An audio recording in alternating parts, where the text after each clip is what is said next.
Hello and welcome to Ukraine in Flames, a special project, as always, delivered to you by Ukraine Crisis Media Center, Ukrainian Catholic University's Analytical Center, and NGO Euroatlantic Course. My name is Alexandra Tsikhanovska, and as a head of Hybrid Warfare Analytical Group of UCMC, I'm with you all today yet once more, and we delve together into one of the most important misconceptions driving the perception of Russian war against Ukraine, specifically the idea that Russia deserves some sort of an off-ramp or face-saving solutions in Ukraine. If you're interested, please subscribe to our channel to learn more.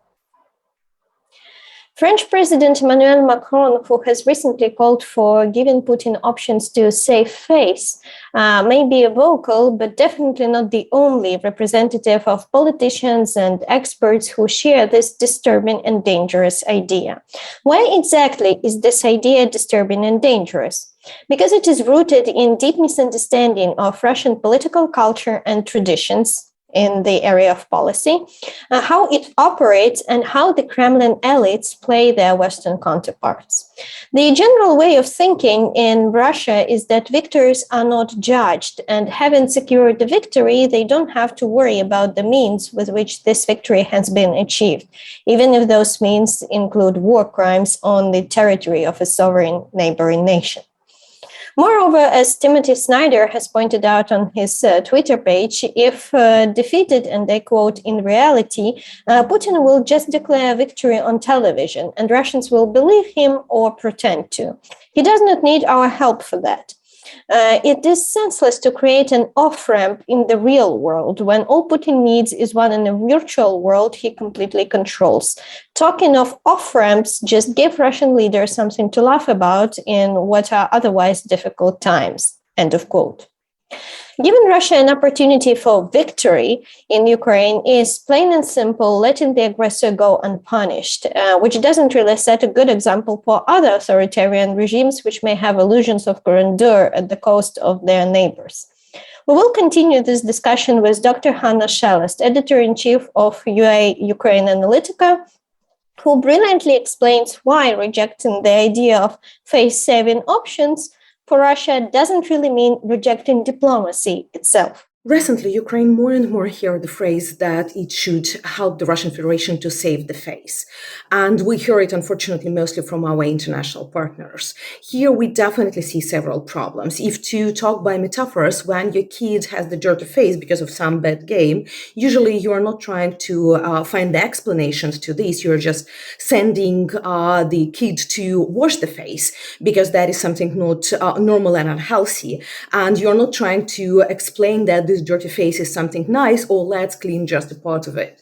So that is the same situation with the Russian Federation as the state. It is the Russian Federation who are guilty in dirtying this face. So to save the face, they need to make certain actions. They need to propose certain solutions, how they would like to see it. When somebody is asking Ukraine to find ways for the Russian Federation to save the face, that is telling by other words that Ukraine need to surrender, or at least need to surrender some parts of its national interest or territorial integrity sometimes, or their sovereignty.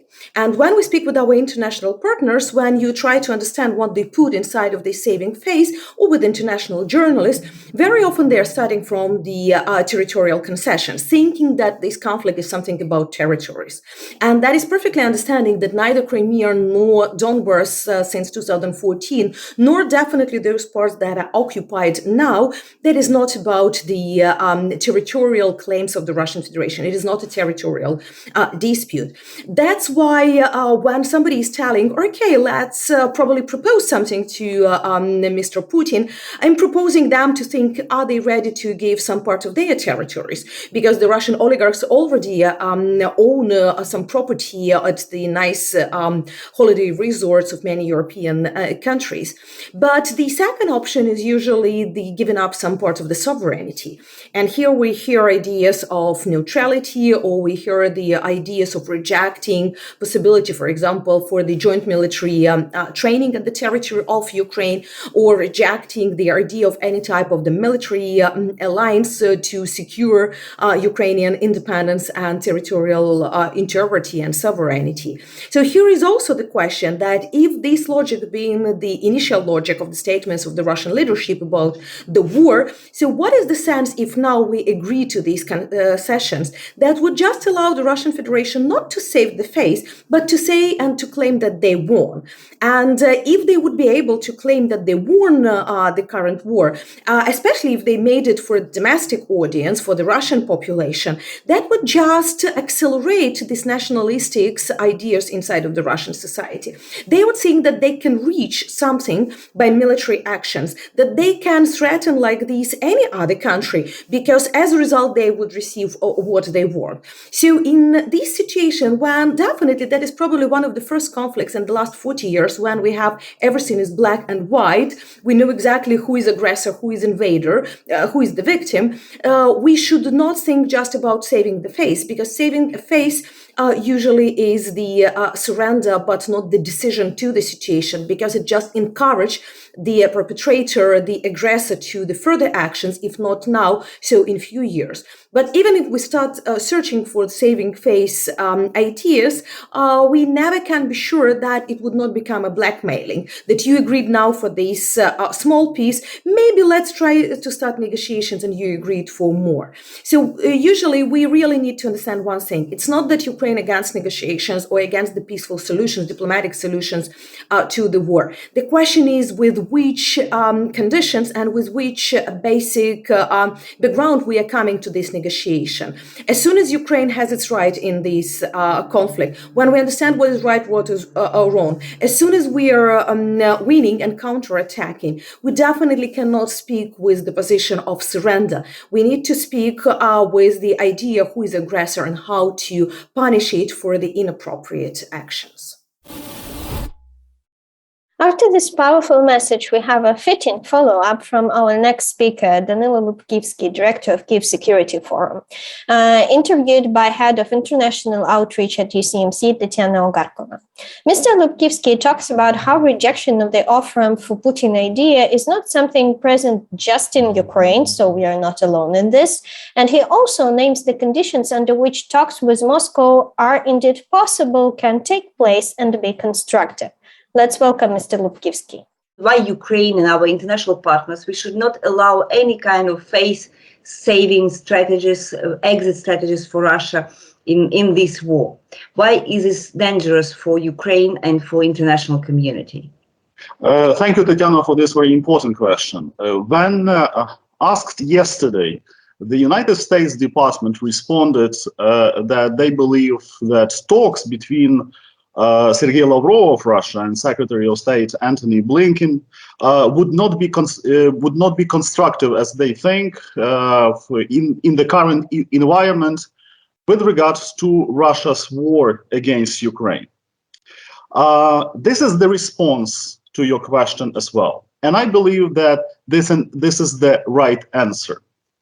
No real talks with Russia, in my opinion, are possible until Russia, Moscow, ensures a ceasefire and leaves Ukraine's occupied territories. Otherwise, it would become a false truce, which may then lead to further disastrous consequences for Ukraine and for the West. Russia does not get what it wants in Ukraine. For that reason, its powerless rage is growing. Russia has failed in its initial plans to seize Kyiv and Kharkiv. Russia's month-long offensive in Donbass showed very limited results. According to British intelligence, Russia is unlikely to dramatically accelerate its rate of advance within the next 30 days. Putin's aim was to grab militarily in Ukraine as much as he can, and then at some point to open the security talks with the West, and by doing so to legitimize his accomplishments in Ukraine. He must not be allowed to do so at his conditions. Yes, indeed. Do you think that kind of ceasefire and kind of negotiations now with Russia, which would allow to save face, would lead to another war in Ukraine, in Europe? Vladimir Putin is a war criminal, and he should not be granted of any kind of off-ramp. The reasons, in my opinion, are clear. First of all, his calculus is not ours, and his perception of a negotiable solution contradicts ours. Second, not a single word of that person could be trusted. And third point is that any middle time decision which will give Putin additional time and will fail to diminish Russia's aggressive potential will inevitably bring new threats and offensives. In my opinion, the only solution is to provide Ukraine with more weapons quickly and now, grant Ukraine an EU candidate status, to accept Ukraine with Finland and Sweden in NATO, and continue sanctions against Russia and implement a progressive plan for Ukraine's recovery and development. Thank you very much, Danylo. You're welcome. Our next guest, Ksenia Illiuk, analyst at Detector Media, makes a good point for those who think that giving Putin an off-ramp or an opportunity to save his face will allow some parties to quickly go back to business as usual with Russia. Leaving the moral aspect of such thinking aside, we will clearly see that it seems pragmatic, but in fact, this approach is anything but sensible. Being a Ukrainian and a strong supporter of democratic values, I find participating in discussions about giving Putin a chance to save his face quite challenging. Because in my own understanding, to keep the democratic world in peace, to have rule of law, and to make international law system work, we have to make Putin and Russia responsible for their actions.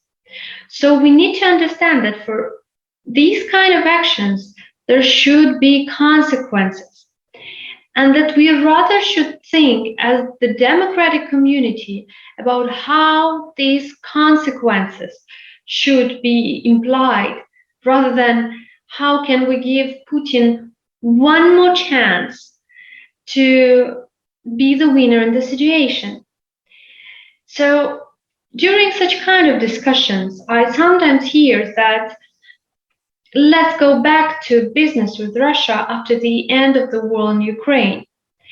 And these kind of discussions make me think about only one question. So when was this time with business as usual with Russia?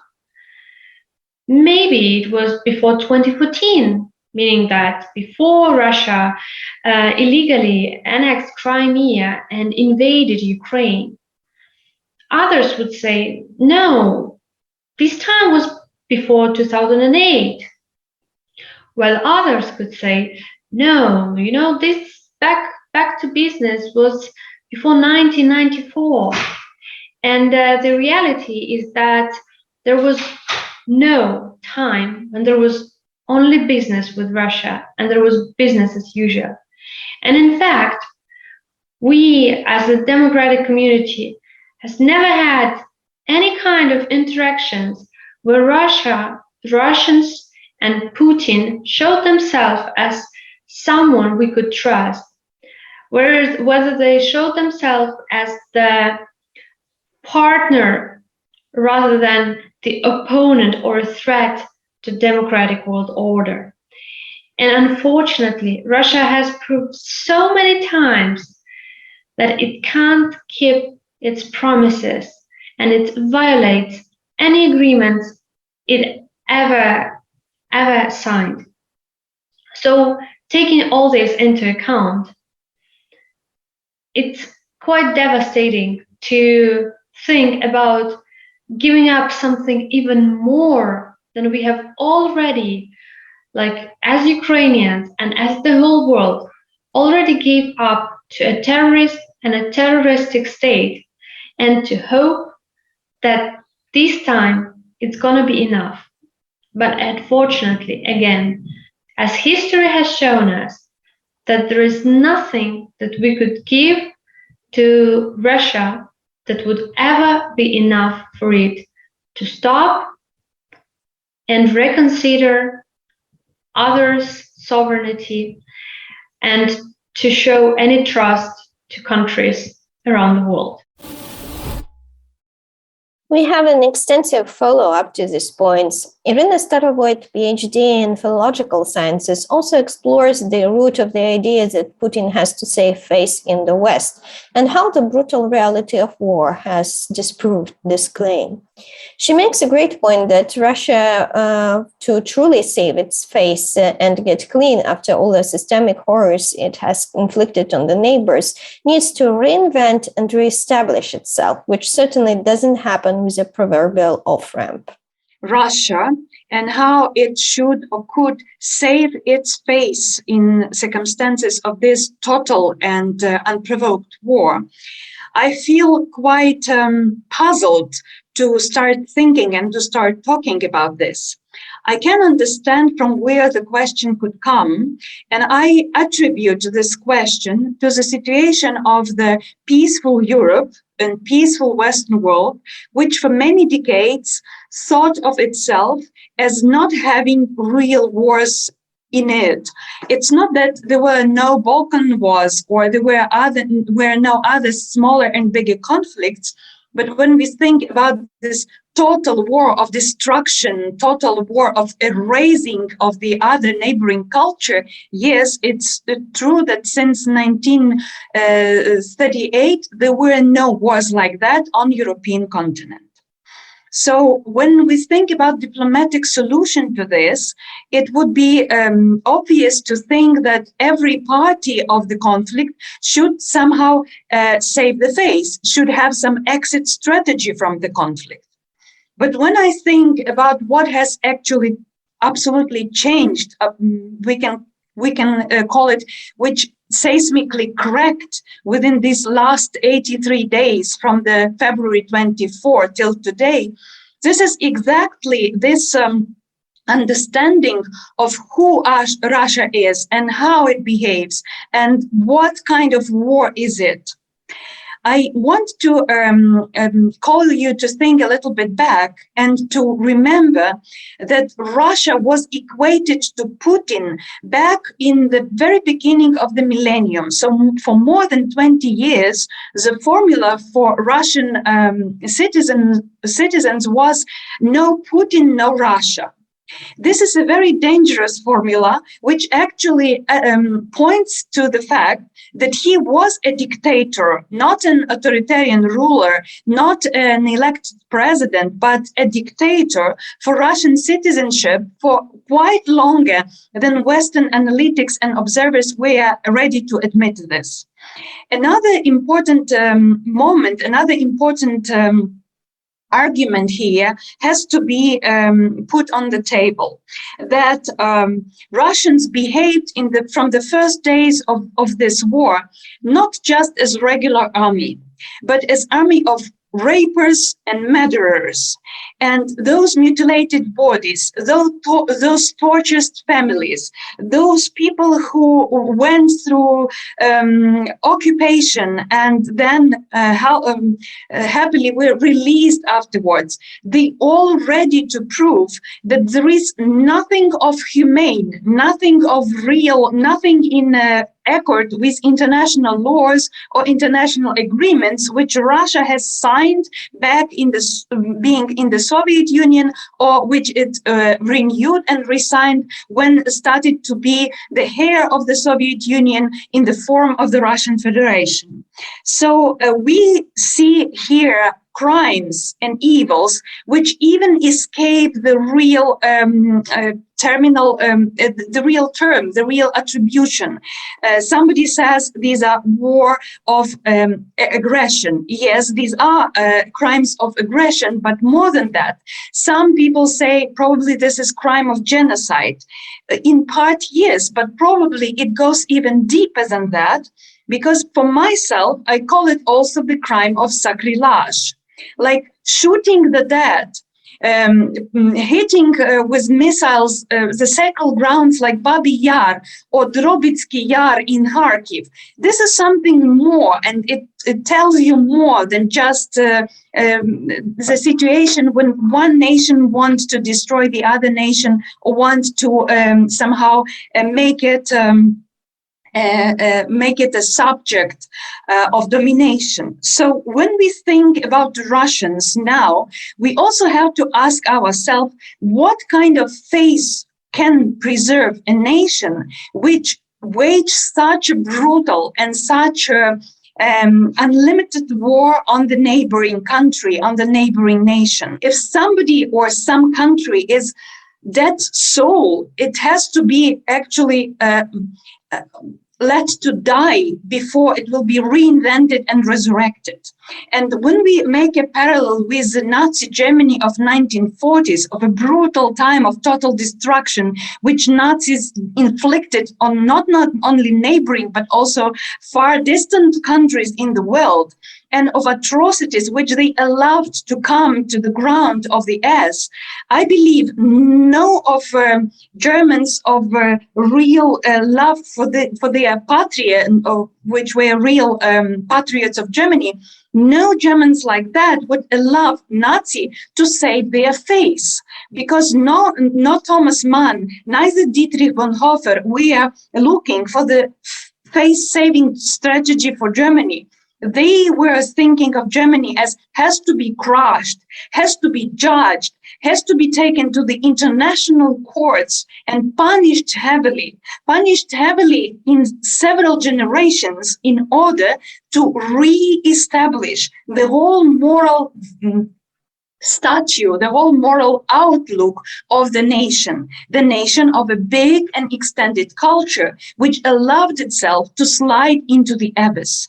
And when you think about the Russians, when they talk to their mothers and lovers about the things they are inflicting here on Ukrainian females, older people, children, and they have no empathy, they have no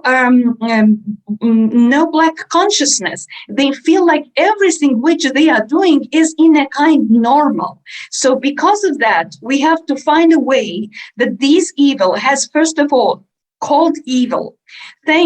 Second, you should not look for the balance, because journalists very often are misled by the idea that they have to listen to one side and another side of the conflict, to one story and another story. But the formula of listening to two sides of the conflict applies when two sides of the conflict are equally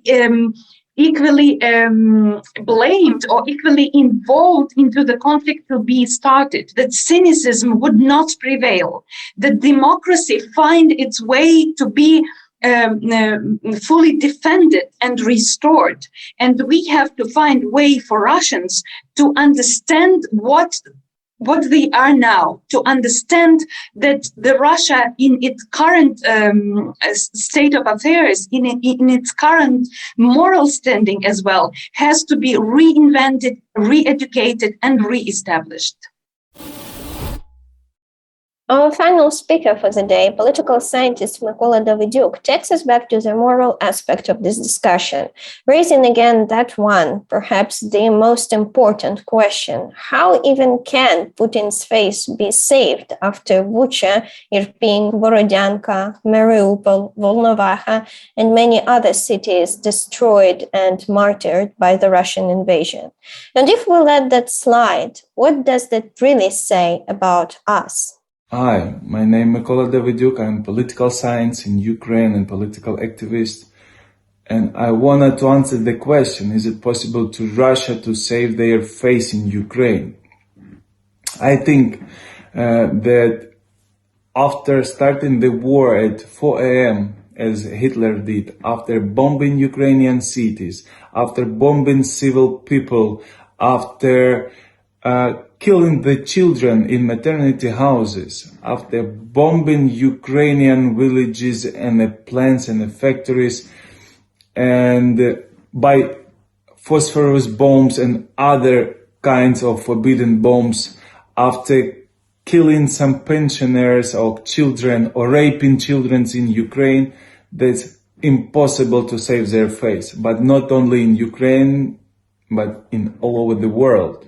You know that Nazis, after Second World War, they spent many years to bring their new faces, to bring their new image in the world, and to become a part of that world. And the Germany even were divided into two countries, and many other countries were demilitarized. For instance, Japan. And I think the same issue must happen with Russia, which without punishing can't understand the problem, what they did in Ukraine. Also, we have to mention that the fascist problems of Russia is not only the trouble of Putin, the crazy dictator who ruling the huge country with so weak but so stupid army. For instance, 83% of Russians supporting the war in Ukraine. 83% of the people are happy to see how they're bombing children, how they bombing maternity houses, how they bombing a theater where sitting children with their moms. And I think that the big problem that the West and Ukraine don't have to think about the moment how to save Russian face.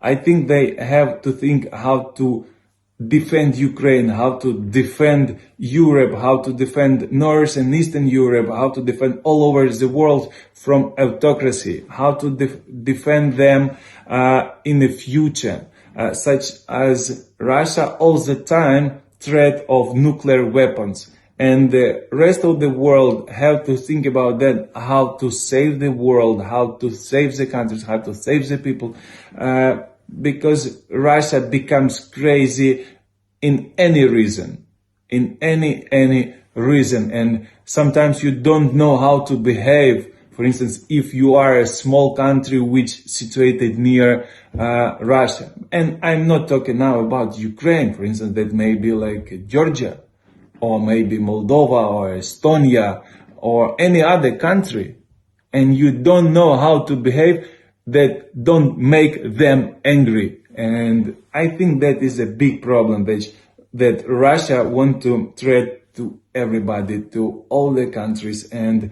we have to understand how to solve the Russian problem in the world, but not how to save the Russian face. You've been watching the special project by Ukraine Crisis Media Center, Ukrainian Catholic University's Analytical Center, and NGO Euroatlantic Course, Ukrainian Flames. If you find our work useful, please like and share this video, and don't forget to subscribe to our channel. In the description to this episode, as well as to any other episode, you can find information on how you personally can help Ukraine in the face of Russian aggression. Remember that everything is going to be Ukraine.